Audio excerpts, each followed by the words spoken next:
اعوذ باللہ من الشیطان الرجیم، بسم اللہ الرحمن الرحیم۔ السلام علیکم ورحمۃ اللہ وبرکاتہ۔ امید کرتی ہوں آپ سب لوگ خیریت سے ہوں گے اور زندگی ایمان بالخیر گزر رہی ہوگی۔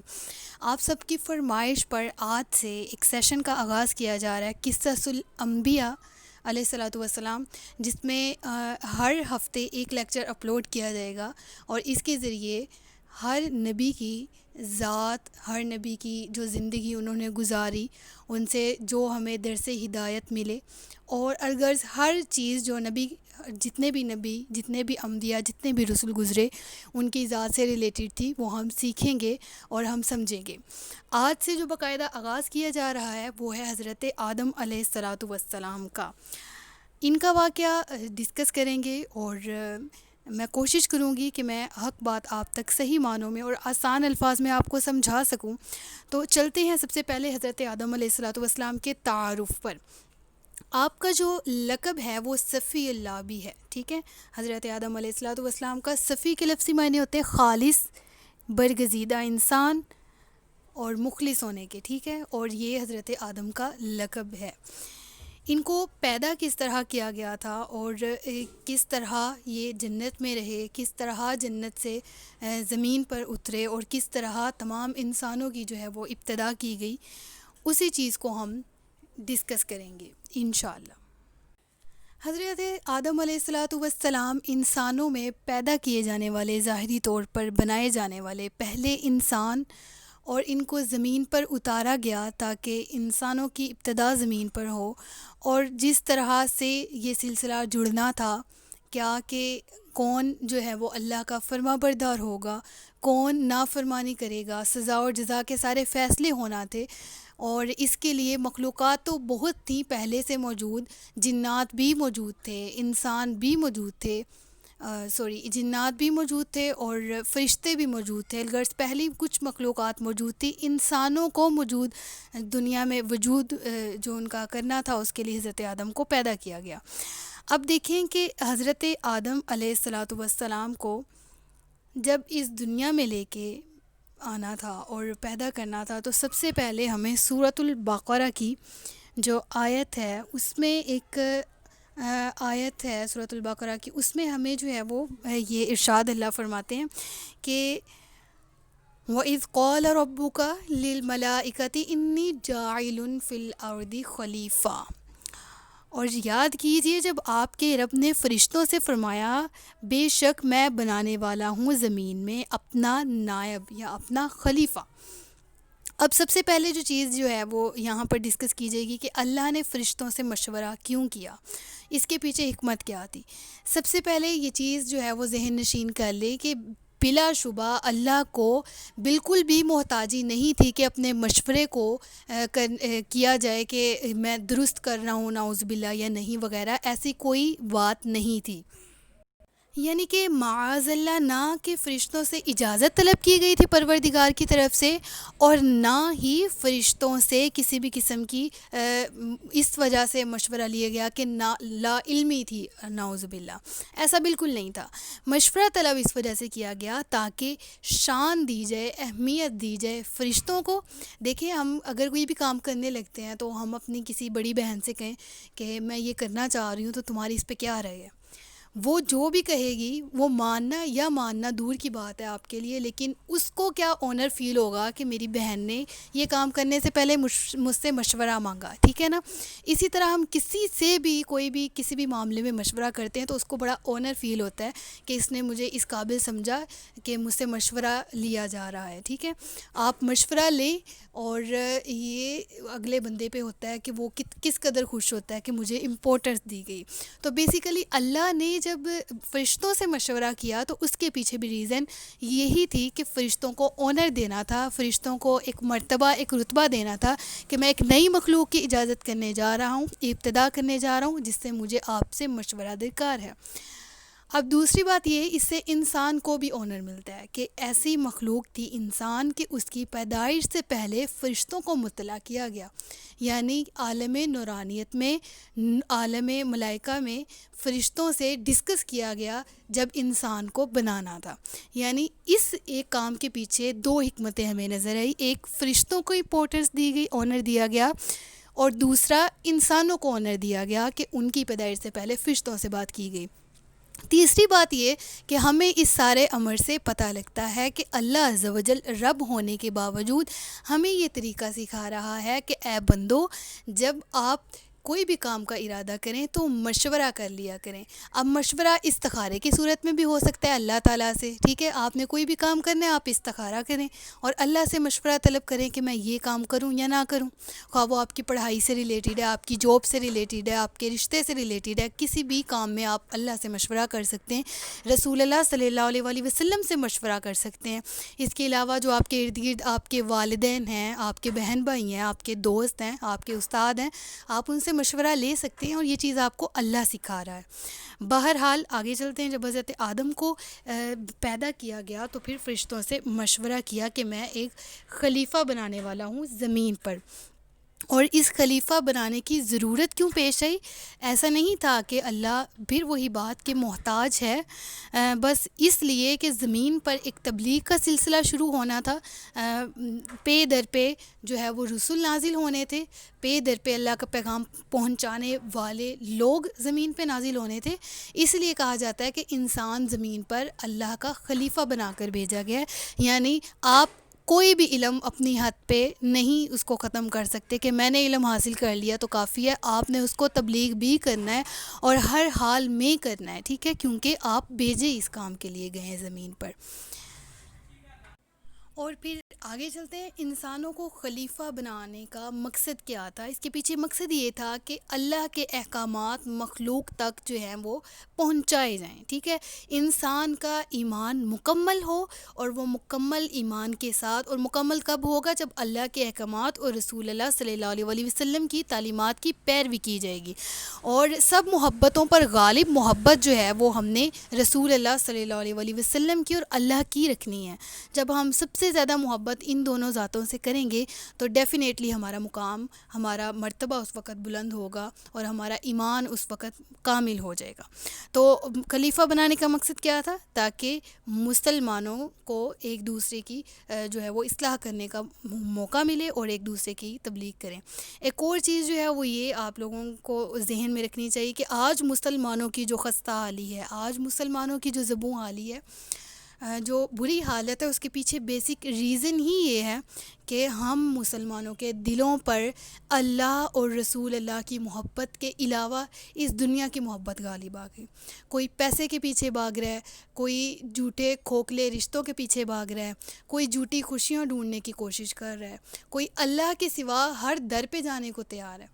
ہم پرائم منسٹر سے آسیں امیدیں لگا کے بیٹھے ہیں کہ وہ ہمارا ملک بہتر کرے گا، ہم اپنے M N A M P A سے محبت کا اظہار کرتے ہیں کہ اس سے بنا کے رکھیں گے تو یہ مشکل وقت میں ہمارے کام آئے گا، لیکن انفارچونیٹلی بدقسمتی کے ساتھ ہمارا تعلق، اپنا ذاتی تعلق ہمارے اللہ کے ساتھ کمزور ہو چکا ہے۔ دیکھیں اللہ تعالیٰ سے، اب میں آپ کو چھوٹی سی اگزامپل دیتی ہوں کہ آپ نے کسی بڑے بندے تک، پرائم منسٹر تک رسائی حاصل کرنی ہے تو آپ ڈائریکٹ جو ہے وہاں نہیں پہنچ سکتے، ٹھیک ہے، میں نام نہیں لوں گی، کوئی بھی وزیر اعظم لگا لیں، کسی بھی ملک کا لگا لیں، آپ مجھے جہاں سے بھی سن رہے ہیں، آپ ڈائریکٹ اس بڑے بندے تک نہیں پہنچ سکتے۔ آپ کو کیا کرنا ہوگا؟ اس سے نچلے لیول کے، اس کے سیکرٹریز ہیں، اس کے M N A M P As ہیں، ان وغیرہ، ان سے دوستی کرنی ہوگی، ان سے بات چیت بڑھانی ہوگی، پھر کر کے آپ وہ ہے بہت مشکلوں سے اس پرائم منسٹر تک پہنچیں گے کہ ہاں اب میری رسائی یہاں تک ہو گئی۔ آپ کا تعلق آپ کے اللہ سے بہت زیادہ مضبوط ہوتا ہے اور ہونا بھی چاہیے، لیکن اللہ والوں سے نسبت رکھ کے اللہ تک پہنچنے کا جو ذریعہ ہے وہ بہت زیادہ آسان ہو جاتا ہے۔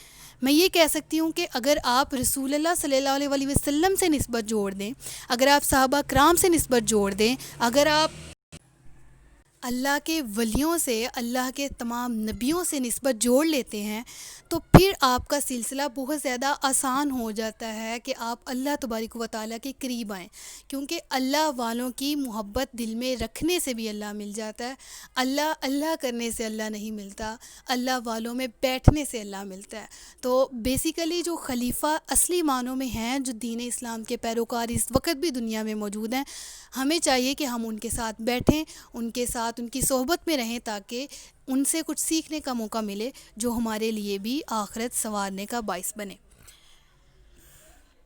اب جب فرشتوں سے کہا گیا کہ میں انسان بنانے والا ہوں، تو فرشتوں نے کیا کہا آگے سے جواب میں؟ فرشتوں نے کہا تھا اتجعل فیہا من یفسد فیہا ویسفک الدماء ونحن نسبح بحمدک ونقدس لک۔ فرشتوں نے کیا کہا؟ تعجب کیا۔ انہوں نے کیا آگے سے رب تعالیٰ سے سوال کیا، اے اللہ کیا تو ایسے لوگوں کو نائب بنائے گا جو فساد پھیلاتے ہیں اور خون ریزیاں کرے زمین پہ، اور ہم تجھے سراہتے ہوئے تیری تسبیح کرتے اور تیری پاکی بولتے ہیں۔ اب یہاں پر جو فرشتوں کا جو سوال تھا وہ کوئی نعوذ باللہ اعتراض نہیں تھا اللہ کی بارگاہ میں، اور نہ ہی کوئی مخالفت تھی، بلکہ وہ اللہ تعالیٰ نے جو ان کو علم پہلے سے عطا کر رکھا تھا اس کی بنیاد پہ وہ جانتے تھے کہ انسان جو ہے وہ اولاد آدم میں سے بعض لوگ ایسے ہوں گے جو کہ فساد برپا کریں گے زمین پہ، جو اللہ کی نافرمانی شروع کریں گے، ایک دوسرے کا قتل و غارت شروع کریں گے، جیسا کہ ایک واقعہ بھی ہوتا ہے حابیل اور قابیل کا، وہ بھی قرآن مجید میں ذکر ہے، انشاءاللہ اس کو بھی کبھی ڈسکس کریں گے۔ تو یہ فرشتوں کو پہلے سے معلوم تھا، جس کی بنیاد پر اب یہ علم اللہ نے ان کو پہلے عطا کیا تھا، لوح محفوظ پر منکشف کر دیا گیا تھا ان کے لیے۔ جس طرح بھی انہوں نے یہ ساری باتیں ان کو علم حاصل ہوا، تو انہوں نے اپنی طرف سے تعجب کا اظہار کیا پروردگار کی بارگاہ میں کہ اللہ تو ہمیں ضرور سمجھا کہ ایسا شخص، ایسی مخلوق جو زمین پہ فساد پھیلائے گی تو ان کو کیسے پیدا کر رہا ہے، اور ہم تو تیری تسبیح بیان کرنے والے، یعنی اگر عبادت کرنا ہی مشروط ہے، مقصود ہے، تو اس کے لیے تو فرشتے بھی کافی تھے، اور فرشتوں نے بھی ایسا ہی کہا وَنَحْنُ نُسَبِّحُ بِحَمْدِكَ وَنُقَدِّسُ لَكَ، اللہ تعالیٰ ہم تیری تسبیح بھی کرتے ہیں اور تیری پاکی بھی بیان کرتے ہیں۔ اب پھر اللہ تعالیٰ نے جب فرشتوں کا یہ کلام سنا، اب میں بار بار آپ کو یہ کلیئر کرتی چلوں کہ فرشتوں کے یہ انسان کے زمین پہ فساد کرنے سے مراد تمام انسانیت نہیں تھی، وہ لوگ تھے جو کہ ان کے علم میں تھے کہ یہ زمین میں جا کے فساد پھیلائیں گے۔ جیسے آج کل کے دور میں، اب کے دور کی مثال لے لیں تو ایسے انسان موجود ہیں جو کہ بیسیکلی تو بنی آدم ہیں، آدم کی اولاد ہیں، لیکن ان لوگوں کے اعمال برے ہیں جو کہ زمین پہ فساد کرنے والے ہیں، اور فساد کی ڈیفینیشن ہم نے سورۃ البقرہ کے ایک سبق میں پڑھ بھی لی ہے۔ اب دوبارہ آتے ہیں کہ اللہ نے آگے سے کیا جواب دیا۔ اللہ نے کہا انی اعلم ما لا تعلمون۔ یہ سورۃ البقرہ کی آیات میں تلاوت کر رہی ہوں آپ کے سامنے، اور یہ سورۃ البقرہ کا پہلا رکوع، دوسرا اور تیسرا چھوڑ کے چوتھے رکوع سے یہ جو ہے وہ سارا واقعہ شروع ہوتا ہے، اور ایک رکوع میں اللہ تعالیٰ نے اتنی فصاحت و بلاغت رکھ دی، اتنا واقعہ ڈیٹیل میں، صرف ایک رکوع میں ہم جو ہے اگر اس کی ڈیٹیل جاننا چاہیں تو ہم نہیں جان سکتے۔ خیر میں اسی کو تفصیل سے بیان کر رہی ہوں یہاں پر۔ اگر آپ نے یہ جو آیات میں پڑھ رہی ہوں ان کا ترجمہ بھی پڑھنا ہے، قرآن مجید سے ریفرنس لینا ہے، تو آپ جا کے سورۃ البقرہ سے بھی پڑھ سکتے ہیں۔ تو اللہ نے کیا کہا، میں وہ جانتا ہوں جو تم نہیں جانتے، یعنی اس سے کیا مراد ہے کہ اللہ کا علم سب علموں سے زیادہ افضل ہے، اور اللہ نے فرشتوں کو یہ کہا کہ مطلب جتنا علم تم لوگوں کو دیا گیا ہے تم اس کی بیس پہ بات کر رہے ہو سب، لیکن میں اس سے بہتر علم رکھنے والا ہوں۔ اور وہ کیا علم تھا، اس علم کے بارے میں ہم اب بات کریں گے۔ حضرت آدم علیہ السلام کو جن علوم کو اللہ تعالیٰ نے عطا کیا، اور ان علوم عطا کرنے کے پیچھے حکمت کیا تھی، دیکھیں اللہ تعالیٰ نے حضرت آدم علیہ السلام کو تمام کے تمام اشیاء کے نام سکھائے، اور پھر ان کو حضرت آدم کو حکم دیا کہ فرشتوں کے سامنے یہ سارے کے سارے نام بتا دو۔ وَعَلَّمَ آدَمَ الْأَسْمَاءَ كُلَّهَا ثُمَّ عَرَضَهُمْ عَلَى الْمَلَائِكَةِ فَقَالَ أَنبِئُونِي بِأَسْمَاءِ هَؤُلَاءِ إِن كُنتُمْ صَادِقِينَ۔ اور ترجمہ ہے اس کا، اور اللہ نے آدم کو تمام اشیاء کے نام سکھائے، پھر سب اشیاء ملائکہ پر پیش کر کے فرمایا سچے ہو تو ان سب کے نام بتاؤ۔ اب یہ کون سے نام تھے جو حضرت آدم کو معلوم تھے؟ اللہ تعالیٰ یہ جو ہے وہ کتنے علم اللہ نے عطا کیے، یہ حضرت ابن عباس کی طرف سے قول منسوب کرتے ہوئے یہ بات کہی جا رہی ہے۔ بعض حضرات نے کہا کہ آپ نے فرمایا کہ حضرت آدم علیہ السلام کو اللہ تعالیٰ نے ما کانا و ما یکون، یعنی جو کچھ ہو چکا اور جو کچھ ہونا ہے سب کا علم عطا کر دیا گیا تھا۔ سبحان اللہ سبحان اللہ. یعنی امام راضی بھی فرماتے ہیں کہ آپ کو تمام چیزوں کی صفات اور نعمتیں اور ان کی اسپیشلٹیز، یعنی ان کے خواص، ان کی جو فوائد ہیں، سب کا علم عطا کر دیا گیا تھا. یعنی ایون آپ یہ کہہ سکتے ہیں کہ اگر ایک پین ہے، اس کو اردو میں قلم کہتے ہیں، عربک میں بھی قلمٌ کہتے ہیں. 2-3 زبانیں ہمیں آتی ہوں گی، ٹھیک ہے.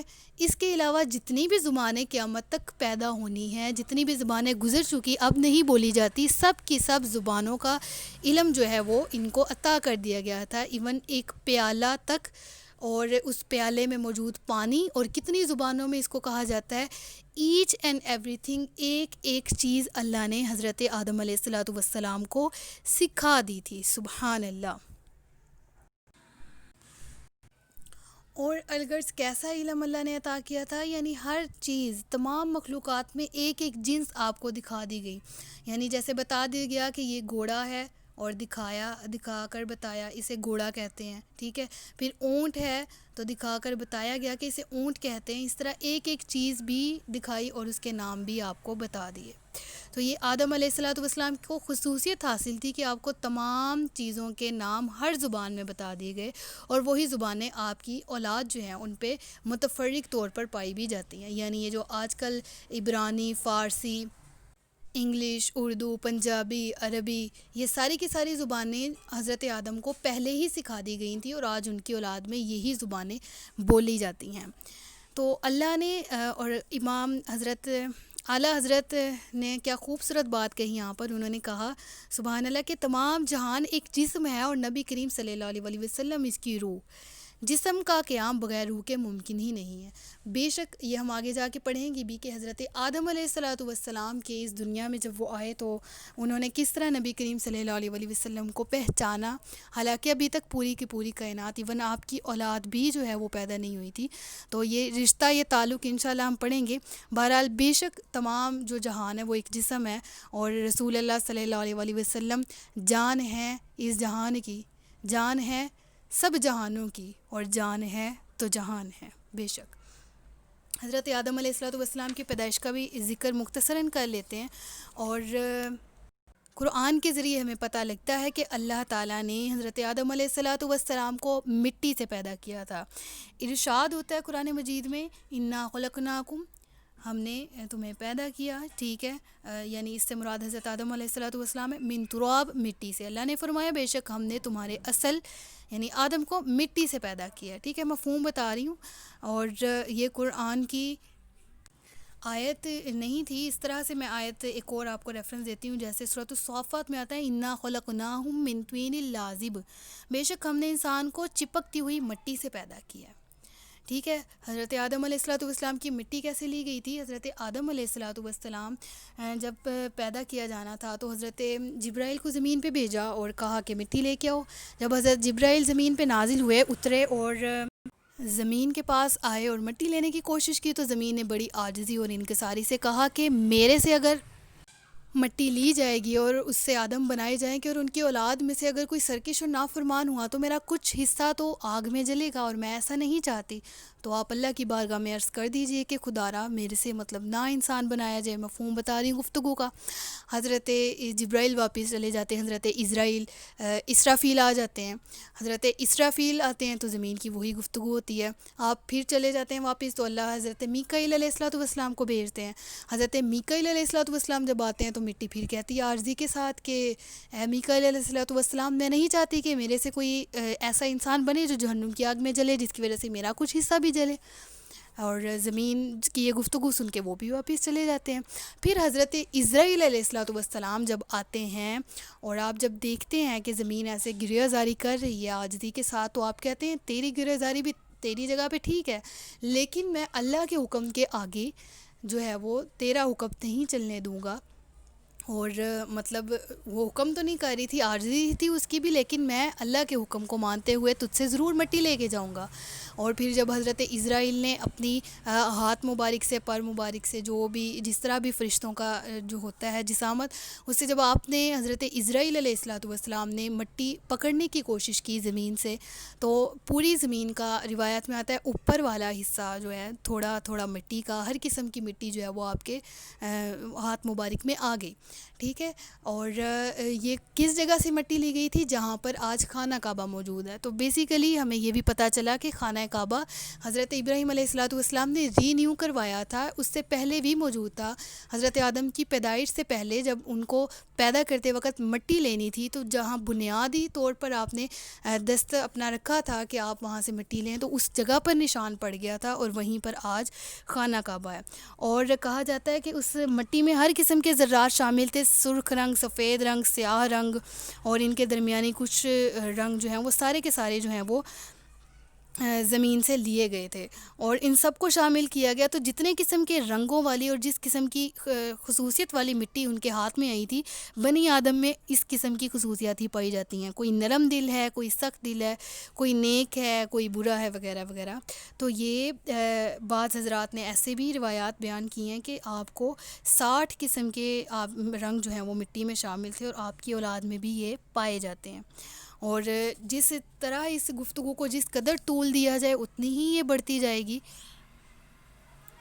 اور میرا علم اس قابل نہیں ہے کہ میں مکمل اس واقعے کا احاطہ کر سکوں۔